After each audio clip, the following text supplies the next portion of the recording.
समझिए इस पार्ट में। सेकंड पार्ट में हम आपको एकदम डिटेल से समझाएंगे कि प्रोकैरियोटिक क्या है और यूकैरियोटिक क्या है। तो बताइए, प्रोटीन फैक्ट्री किसे कहेंगे? राइबोसोम। कितने प्रकार का? 2, 70S छोटा, 80S बड़ा। खोजकर्ता पैलाडेनेट किए थे। समझ आया? अब अगला समझते हैं हम केंद्रक यानी न्यूक्लियस। केंद्रक या न्यूक्लियस क्या होता है? यह कोशिका का एक बहुत बड़ा अंग होता है और पूरे कोशिका को कंट्रोल करके यही रखता है। सबको कहते हैं रे सही से काम कर, माइटोकॉन्ड्रिया ऊर्जा बनाओ, गोल्गी बॉडी चल इधर उधर सामान ढो, वैक्यूल्स पानी रखो, सेंट्रोसोम विभाजन करो, राइबोसोम प्रोटीन बनाओ, सबको समझाता है सब ठीक ठाक से। कौन? न्यूक्लियस। न्यूक्लियस जो होता है इसकी खोज सबसे पहले रॉबर्ट ब्राउन ने किया था। न्यूक्लियस की खोज किसने किया? रॉबर्ट ब्राउन ने किया। इसे हम लोग कोशिका का ब्रेन कहते हैं, ब्रेन ऑफ सेल, और इसे कंट्रोलर भी कहते हैं। इसके अंदर क्रोमोसोम पाया जाता है, क्रोमोसोम के अंदर डीएनए, आरएनए और जीन वगैरह पाए जाते हैं। इसका चैप्टर अलग होता है, डीएनए और आरएनए का, वो चैप्टर अलग आएगा, उसमें हम समझाएंगे। समझ गया? अब कहेगा केंद्रक के अंदर क्या क्या पाए जाते हैं, तो देखिए प्रोटीन 80% पाया जाता है और डीएनए 10%, और बाकी 10% में अन्य तत्व रहते हैं। तो प्रोटीन कितना परसेंट रहेगा? 80% और डीएनए 10%। कोशिका का brain nucleus, protein factory ribosome, परिवहन गोल्गी बॉडी, और ऊर्जा गृह माइटोकॉन्ड्रिया। ये समझ रहे हैं आप लोग? इसको एक पिक लीजिए, इसका एक स्क्रीनशॉट लीजिए, फिर अभी समझाते हैं आगे इसके आगे आपको। देखिए अब लाइसोसोम के बारे में समझते हैं। ये बहुत इंपॉर्टेंट टॉपिक है। इसकी खोज डी डुबे ने किया था। लाइसोसोम की खोज डी डुबे ने किया। इसके अंदर एक बहुत ही शक्तिशाली पावरफुल हाइड्रोलाइटिक एंजाइम यानी जल अपघटक एंजाइम पाया जाता है, जो किसी भी कोशिका के अंग पर पड़ गया ना तो उसको जला के खत्म कर देगा, यानी पचा के रख देगा उसको।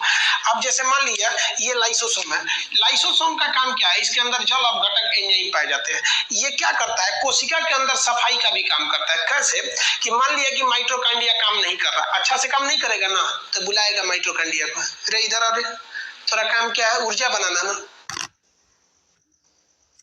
आप क्लास 6, 7, 8, 9, 10, 11th या 12th में हो और आईआईटी और नीट की प्रिपरेशन कहीं नहीं बना रहा है, मन नहीं है, तो लाइसोसोम ना माइटोकॉन्ड्रिया को पकड़ेगा, कहेगा मन नहीं है, और उसके अंदर क्या छोड़ देगा? जल अपघटक एंजाइम, और वह माइटोकॉन्ड्रिया मर के खत्म हो जाएगा, खत्म कर देगा उसको। एंजाइम छोड़ेगा वो खत्म हो जाएंगे जल के वहां पे, मतलब पिघल जाएंगे एकदम खत्म। इसलिए इसको कोशिका के अंदर का एकदम पाचक तंत्र कहते हैं। तो अगर आप काम नहीं कीजिएगा तो गला के रख देगा। फिर गाजी बॉडी को कहेगा तुम रे ठीक ठाक है ना, न्यूक्लियस को कहेगा न्यूक्लियस चाचा देखते रहिएगा सब ठीक ठाक से काम करे, सब नहीं करते ऐसे काम तो बोलिए मेरे पास, अब ये गला के खत्म कर देते हैं इनको। बहुत खतरनाक होता है लाइसोसोम, इसी के डर से सब काम अच्छा से करते रहते हैं सब। समझाया? कभी कभी कोशिका के सभी अंग ना काम करना बंद कर देते हैं, कहते हैं नहीं करेंगे हम काम। क्या कर लोगे लाइसोसोम? इधर से वैक्यूल्स बोलता है हम भी नहीं करेंगे, वो कहता है हम भी नहीं करेंगे, हम भी नहीं करेंगे, इंकलाब जिंदाबाद। लाइसोसोम कहता है ससुरा इंकलाब जिंदाबाद। लाइसोसोम खुद को फाड़ देता है, और जब लाइसोसोम खुद को फाड़ता है तो पूरा जल अपघटक एंजाइम इसके अंदर से निकलकर पूरी कोशिका के अंगों पे लग जाते हैं और पूरी कोशिका मर जाती है। पूरी कोशिका नहीं मरेगी, जिस कोशिका के अंदर का लाइसोसोम फटेगा वो कोशिका मर जाएगी, बाकी शरीर में तो रहेंगे ही। इसी कारण लाइसोसोम को सुसाइड बैग या आत्महत्या की थैली कहते हैं। इसे कोशिका का एटम बम भी कहा जाता है, यानी कोशिका मरेगी, उस कोशिका को कौन मार देता है? लाइसोसोम। यह लाइसोसोम जरूरी भी है, वरना कोशिका सड़ने लगेगी। मान लिया माइटोकॉन्ड्रिया मर गया और उसी में अंदर सड़ रहा है, उसको कोई गलाने वाला चाहिए कि नहीं चाहिए? तो ये लाइसोसोम गला देता है। अगर लाइसोसोम नहीं रहेगा ना तो वहां वही चीज पड़ के सड़ा हुआ रहेगा।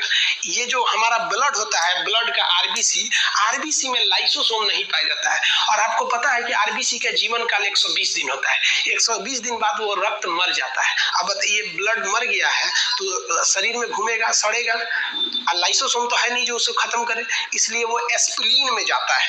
प्लीहा या तिल्ली कहते हैं, इस साइड में होता है, इसे ब्लड बैंक भी कहते हैं एस्पिरिन को, एस्पिरिन में जाके मर जाता है। इसीलिए एस्पिरिन यानी प्लीहा यानी तिल्ली को, एस्पिरिन प्लीहा यानी तिल्ली को हम आरबीसी का कब्र कहते हैं। समझा? वो वहां जाके क्यों मरता है? क्योंकि उसके पास लाइसोसोम नहीं है। बाकी जो मरते हैं अपने पास वहीं सड़ के मरे रह जाते हैं कोशिका। यहाँ का कोई कोशिका मरा, जैसे मान लीजिए हम यहाँ पे ऐसे मारे तो यहाँ 4-5 कोशिकाएं मर गई, अब लाइसोसोम उसको गला देगा। समझ में? किसी को कोई दिक्कत नहीं। कभी कभी क्या होता है ना, अचानक हचाक से चोट लग जाता है। कभी आप दरवाजा खोलिएगा, उंगली चिपा जाएगा। चाहे पुलिस क्या करेगी ना, लॉकडाउन में मार रही है, एकदम भयानक भड़ाक भड़ाक मार रही है लाठी से। तो क्या होता है ना कि जब लाठी से मारता है ना, तो ससुरा लाइसोसोम में मर जाता है। कहता है दू ससुरा हमरे मार दिया, लाइसोसोम में मर जाता है। तो इतना दूर का लाइसोसोम में मर गया, कोशिका भी मरी है सब, साथ साथ लाइसोसोम भी मर गया। अब आप बताइए, यहाँ पे तो सब मर गए, सफाई करने की जिम्मेदारी थी, लाश उठाने की जिम्मेदारी थी लाइसोसोम को, वही मर गया। तो तब क्या होगा, यहाँ पूरा का पूरा मरी हुई कोशिका पड़ी रहेंगी। तो उसी को आदमी कहता है देखिए ना, मारा है पुलिस, पूरा करिया हो गया है, ओ हो। तो आदमी गर्म पानी से उसको सेकता है। गर्म पानी से सेकिएगा ना, तो अगल बगल की कोशिकाओं के लाइसोसोम निकल के झांकेंगे से कौन ची हो गई लोग, कैसे करा है, कहे दादा इतने इतना मर गए हैं सब। तो उसे तनी तनी छिड़क देगा सब अपना बगल में का। तो देखिएगा ना, एक हफ्ता में छिड़क छिड़क के धीरे धीरे अपनी कोशिका को देख लेंगे। हमारे यहाँ